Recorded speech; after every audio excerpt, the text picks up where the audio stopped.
শীতের আমেজ পড়তেই দীঘা থেকে ফেরার পথে পর্যটকদের কাছে নতুন করে আকর্ষণ হয়ে উঠেছে খাঁটি খেজুর গুড়। দীঘা লাগোয়া ফতেপুর রাস্তায় এই সময়টায় চোখে পড়ে এক অন্যরকম ব্যস্ততা। রাস্তার দুধারে সারি সারি চুলোর আগুন, বড় কড়াইতে ফুটতে থাকা খেজুরের রস আর বাতাসে ভেসে বেরানো মিষ্টি গন্ধ, সব মিলিয়ে যেন শীতের নিজস্ব উৎসব। ভোরতেই উপকূলবর্তী এলাকার খেজুর গাছ থেকে রস সংগ্রহ করে শুরু হয় কাজ। প্রজন্মের পর প্রজন্ম ধরে এই কাজের সঙ্গে যুক্ত এখানকার বহু পরিবার। ভোরের আলো ফোটার আগেই গাছ থেকে নামানো হয় টাটকা রস, তারপর বাড়ির উঠোনে বা রাস্তার ধারে পরিবারের সকলের সহযোগিতায় শুরু হয় গুড় তৈরির প্রক্রিয়া। কাঠের আগুনে ধীরে ধীরে জাল দিয়ে সম্পূর্ণ প্রথাগত পদ্ধতিতেই তৈরি হয় এই খেজুর গুড়।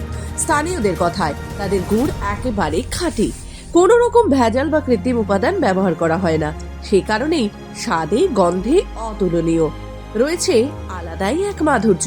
গুড়ের রং, ঘ্রাণ আর স্বাদ সবেতেই ধরা পড়ে প্রকৃতির ছোঁয়া। দীঘা ভ্রমণ শেষে পর্যটকেরাও এই লোভনীয় গুড় উপেক্ষা করতে পারছেন না।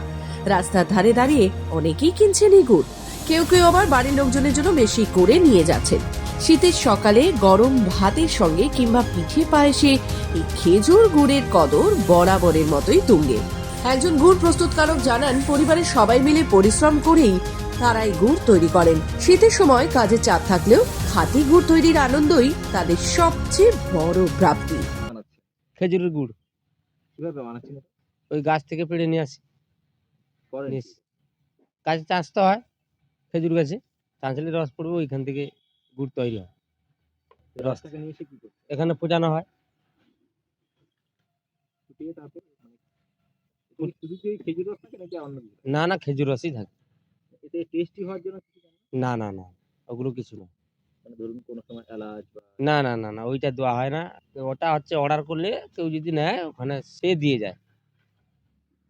সবচেয়ে আকর্ষণীয় দিক হলো এর দাম। মাত্র 100 টাকা থেকেই পাওয়া যাচ্ছে খেজুর গুড়। মান অনুযায়ী দামে কিছুটা তারতম্য থাকলেও তা সাধারণ মানুষের সাধ্যের একেবারে মধ্যে। ফলে শীতের মৌসুমে দীঘা সংলগ্ন এই এলাকায় খেজুর গুড়ের চাহিদা দিন দিন যেন বেড়েই চলেছে। পূর্ব মেদিনীপুর থেকে রাজীব নন্দীর রিপোর্ট, খবর বাংলা।